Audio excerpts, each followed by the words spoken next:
बिस्मिल्लाहिर्रहमानिर्रहीम। अस्सलाम वालेकुम नाज़रीन, मैं हूं शरी आरिफ हमीद भट्टी लाहौर से अहम तरीन खबरों के साथ। पंजाबी में कहते हैं ना, किसी दियां रातां वड्डियां किसी दे दिन वड्डे। जुल्म जितना भी बढ़ता है तो मिट जाता है। तरीके इंसाफ को जितनी भी ख़त्म करने की कोशिश की गई, पर वो एक फिल्म थी कि जिन्हों मौला ना माले मौला कदी नहीं मरदा, तो तरीके इंसाफ उतनी मजबूत होती जा रही है। लाडले की डिमांडें जिसे लंदन से लाया गया था और उसकी पुरजोर डिमांडें थी, मेरे मुखालफिन को ख़त्म करो, मेरे लिए रास्ता हमवार करो। अब लाडले की डिमांडें पूरा करना हुकूमत के इख्तियार में नहीं रहा। लाडले को चिट्टा जवाब, आपको अपना वोट बैंक साबित करना होगा, वरना हम ज़्यादा देर आपका वजन नहीं उठा सकते। बिलाखिर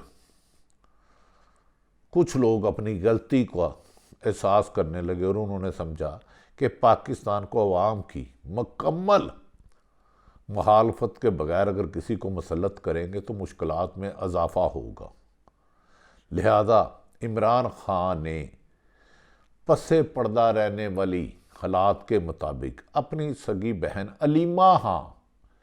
अलीमा खान जो 27 साल से नमल यूनिवर्सिटी हो या शौकत खानम, हर अव्वल इमरान खान का दस्ता रही। इमरान खान साहब ऊपर स्टेज पर तकरीरें करते थे, चाहे शौकत खान की फंड रेजिंग, और वो नीचे अवाम के साथ होती थी।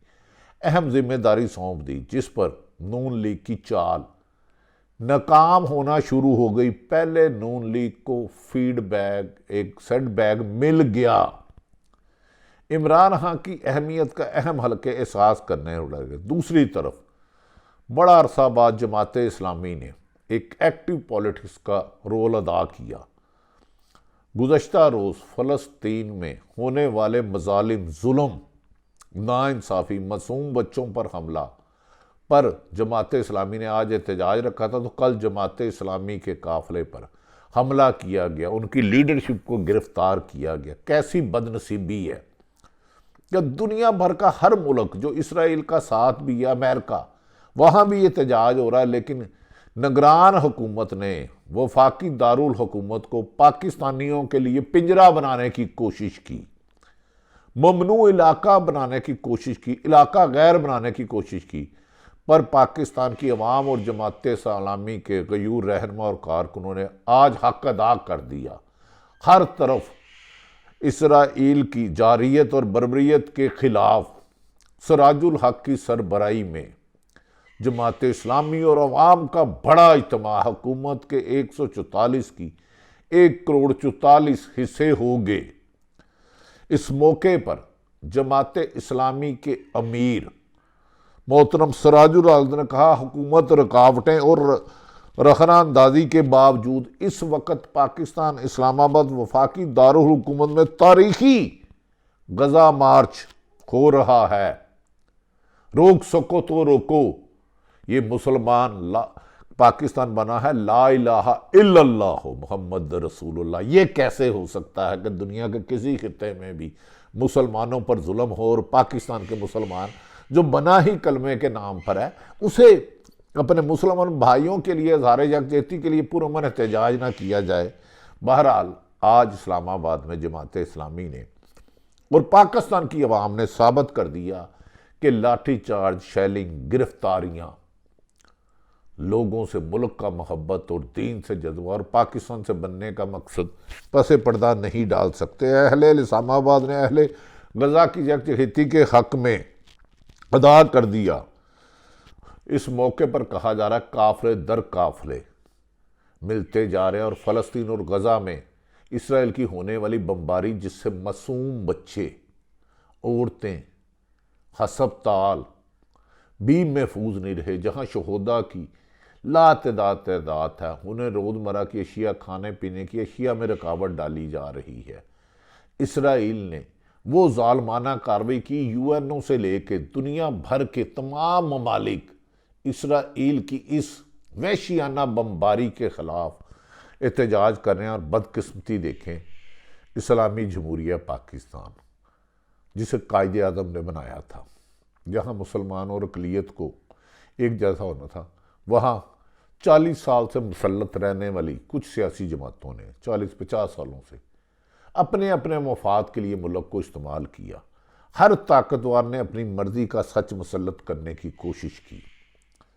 सियासी जमातों को तोड़ना जोड़ना रहा, लेकिन इसमें वो मीर जाफ़र मीर सादक भी शामिल हैं जो सरकारी वो मुख्तलिफ महकमों में हैं, पुलिस में, FIA में, एंटी करप्शन में है, नैब में। इन्हें इंतकाम के लिए इस्तेमाल किया जाता रहा। और इन अदारों में नहायत अच्छे अफसरान भी हैं जो कहते हैं आप पोस्टिंग ले ले, OST करते हैं, सूबा बदर करते हैं, लेकिन हम नाइंसाफ़ी नहीं करेंगे।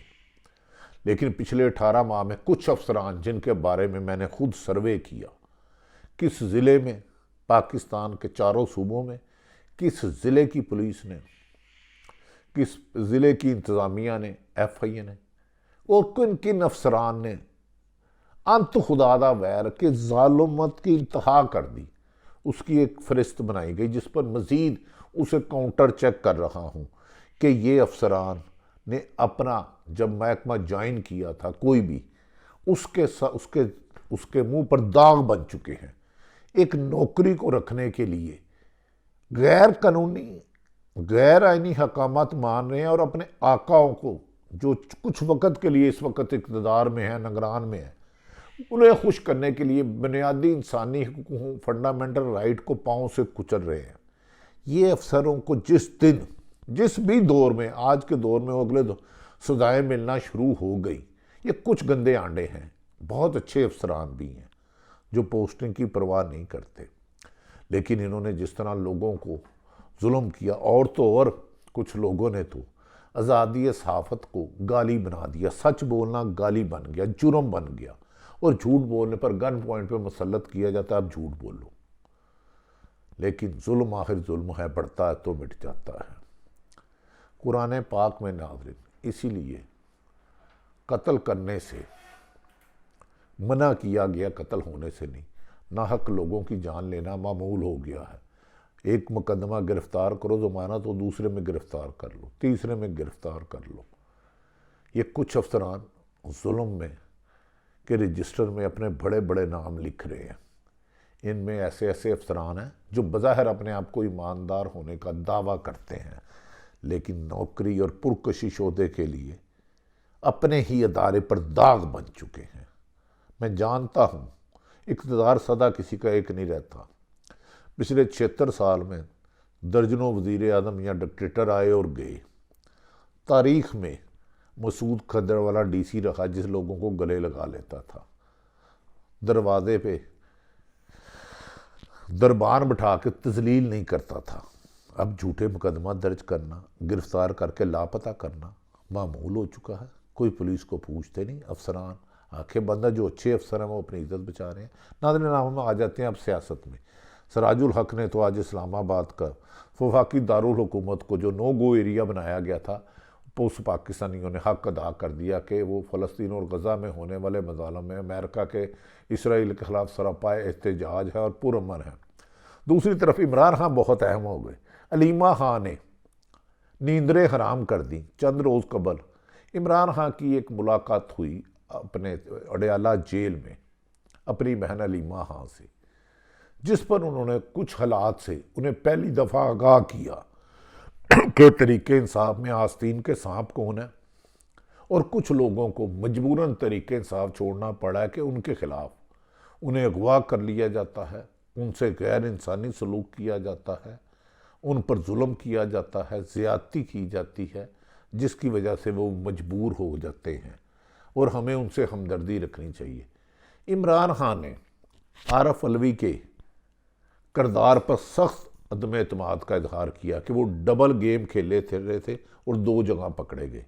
अब कहा जा रहा है कि एक तरफ इमरान खान की अहमियत आवाम ने साबित कर दी कि हम इस लीडर के बगैर अगर इस मैच को नहीं देखेंगे, एक अगर टीम के खिलाड़ियों के हाथ पाँव भी बांध दे, मुंह पे टेप लगा ले और दूसरी टीम को खुला छोड़ दे और उसके साथ सरकारी ताकत भी इस्तेमाल कर लें, तो ऐसे मैच को तो आम आवाम नहीं देखती, कहती हैं डब्बा डब्बा फ्रॉड है, झूठा झूठा, ये फ्रॉड है।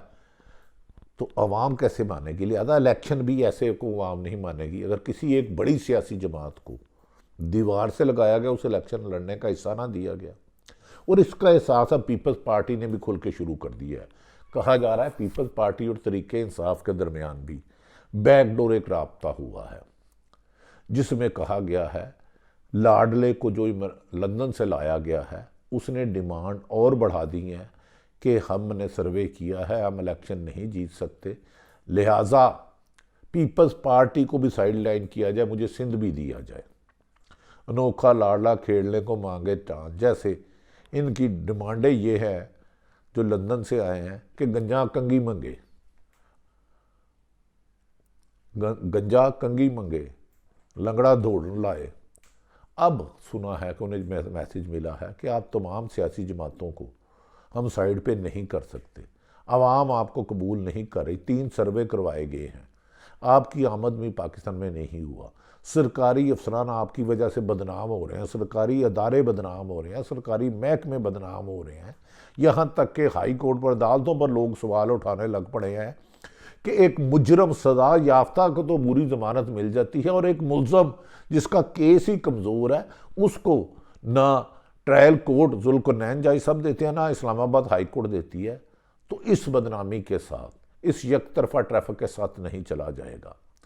कहा जा रहा है कि इमरान खान की अहमियत बढ़ती जा रही है, और जो वज़ीर आज़म बनने की ख्वाहिश सोच रहे थे, उनके खिलाफ चंद रोज़ में जो पीडीएम के जलसों के दौरान उन्होंने पाकिस्तान के अदारे और मुहिब्बे वतन लोगों के खिलाफ इन्हें सहूलतें मादी में नहीं दी थी मोहतरम नवाज शरीफ साहब को उनकी डिमांड के मुताबिक, वो जो जहर अंगेज़ तकरीरें की थी, जिसको अदारों का नाम लेके बदले की धमकियां दी थी, वो केस भी ज़ेरे समाअत है।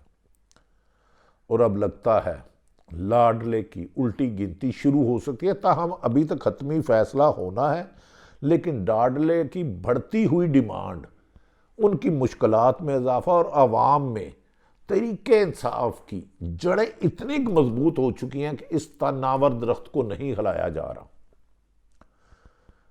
इस्तेकाम में पाकिस्तान को लॉन्च किया गया, उसका रिजल्ट भी कुछ नहीं आया। एक जमात को तोड़ के परवेज खटक को बनाया गया, उसका रिजल्ट भी 0 आया। तो अब सोचा ये जा रहा है कि मुल्की मफाद को मद्देनजर रखा जाए। हाँ, जहाँ कोई मुल्की मफाद के खिलाफ जाएगा और पाकिस्तान के अहम तरीन अदारों को डैमेज करेगा, उनसे कोई रियायत नहीं होगी। तो हालात इमरान खान की तरफ जा रहे हैं। लाडले की डिमांड है इलेक्शन जनवरी में हो या फरवरी में, तरीके इंसाफ ना हो। आवाम की और पूरी दुनिया की राय है कि अगर आपने एक तरफा इलेक्शन कराए, मकबूल जमात को हटा के कराए, तो हम उन इलेक्शनों को कबूल नहीं करेंगे। अलीमा खां की एक बयान के बाद मुस्लिम लीग नून की चीखें सुनाई दे रही हैं, और पीपल्स पार्टी को भी एहसास हो गया कि उनसे भी हाथ किया जा रहा है। और कहा जा रहा है कि अहम मीटिंगों में ये देखा जा रहा है कि माजी में लाडले मोहतरम नवाज शरीफ ने हमेशा इक़्तिदार में हासिल करने के लिए हर रास्ता अपनाया, और जैसे ही इक़्तिदार मिला, इक़्तिदार दिलाने वालों के ही गले पड़ गए। अब इलेक्शन को शफाफ कराने के लिए बातचीत हो रही है। हतमी फैसला होने के बाद ये खुशखबरी आपको सुनाएंगे। पाकिस्तान जिंदाबाद।